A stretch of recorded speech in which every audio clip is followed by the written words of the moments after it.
ஆண்டவருடைய இனிய நாமத்தில் உங்களை சந்திப்பதில் மிக்க மகிழ்ச்சி அடைகின்றேன். நாம் இன்று தியானிக்க எடுத்திருக்கும் தலைப்பு ஞானமுள்ள வார்த்தைகளை பேசுங்கள். தியான வசனம் நீதிமொழிகள் அதிகாரம் 10 வசனம் 19. மட்டுக்கு மிஞ்சின பேச்சு அளவற்ற தீமைகளை விளைவிக்கும். தம் நாவை அடக்குவோர் விவேகம் உள்ளோர். இந்த வசனத்தின் மூலமாக கடவுள் நமக்கு உணர்த்துவதை சிந்திப்போமா? கிறிஸ்துவுக்குள் பிரியமானவர்களே, இன்று நாம் தியானிக்கப் போகின்ற வசனம் நீதிமொழிகள் அதிகாரம் 10 வசனம் 19. ஆரோக்கியமற்ற பேச்சு இறைவனுக்கு எதிரானது என்று விவிலியம் நம்மை எச்சரிக்கின்றது.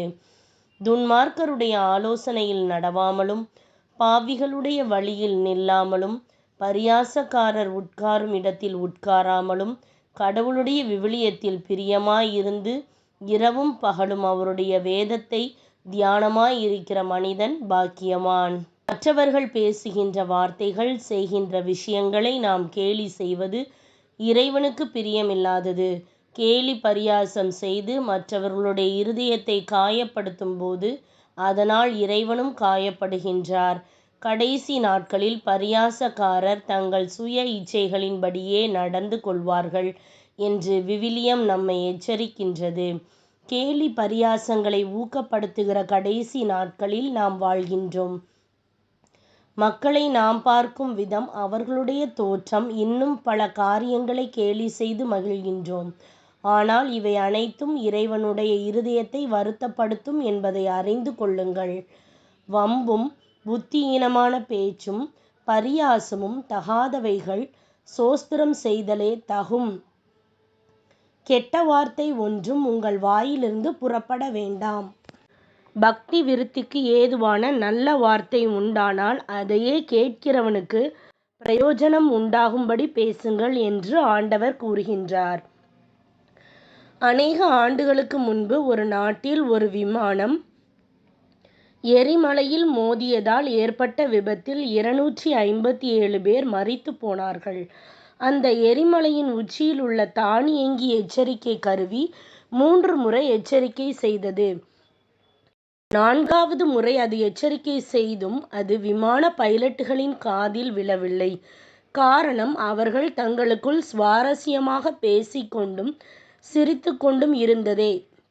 அவர்களுடைய சிறிய அலட்சியத்தினால் அத்தனை பேரும் மரித்தனர். அந்த விமானம் ஓட்டி சற்று கவனமாக இருந்திருந்தால் அத்தனை உயிர்களும் காப்பாற்றப்பட்டிருக்கும். ஆம் பிரியமானவர்களே, தேவையற்ற பேச்சு உங்களுக்கு தீங்கிழைக்கும். இன்று இறைவனோடு உங்கள் நேரத்தை செலவழியுங்கள். நீங்கள் வீணாக நேரத்தை செலவழிக்கும் பொழுது சாத்தான் கட்டாயம் உங்கள் வாழ்க்கையில் பிரவேசிப்பான். உங்களை தீய காரியங்களில் விழப் பண்ணுவான். எனவே நீங்கள் இறைவனோடுள்ள உறவை ஒருபோதும் விட்டுவிடாமல் இறைவனோடும் இறை பிள்ளைகளோடும் உங்கள் ஐக்கியத்தை பலப்படுத்தி கொள்ளுங்கள். நேரம் கிடைக்கும் போதெல்லாம் நீங்கள் குடும்பமாகவும் தேவ பிள்ளைகளோடும் இணைந்து ஆண்டவரோடு ஐக்கியம் கொண்டு நேரத்தை பிரயோஜனப்படுத்தி கொள்ளுங்கள். இந்த தெய்வீக இணைப்பு கட்டாயம் உங்களை சிறந்தவர்களாக முன்னோக்கி நடக்க பேருதவியாக இருக்கும். எனவே இன்றைக்கு அவரையே இறுக பற்றி கொள்ளுங்கள். அவரும் உங்களை கைவிடாது உங்களுக்கு துணையாயிருப்பார். சிந்திப்போம், வாழ்வாக்குவோம். நாம் ஜெபிக்கலாமா? அன்பு தகப்பனே, என்னை அதிகமாய் நேசிக்கின்ற அன்பின் பரலோக பிதாவே, நான் தேவையற்ற காரியங்களை பேசியிருக்கிறேன். வெட்டி பேச்சினால் மற்றவர்களின் மனதை புண்படுத்தி இருக்கின்றேன். எனது செயல்களுக்காக நான் வருந்துகின்றேன். என்னை மன்னியும்.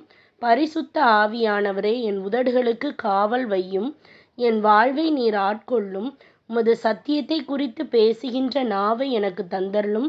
என் பேச்சு மற்றவர்களுடைய வாழ்வை கட்டியெழுப்பக்கூடியதாய் இருக்கட்டும். உடைக்கப்பட்டவர்களின் வாழ்வை, இருதயத்தை குணமாக்கட்டும். இயேசுவின் நாமத்தில் ஜெபிக்கின்றேன் நல்ல பிதாவே, ஆமேன். இந்த நாள் கீழ்ப்படிதல் உள்ள நாளாக அமைவதாக. Praise the Lord.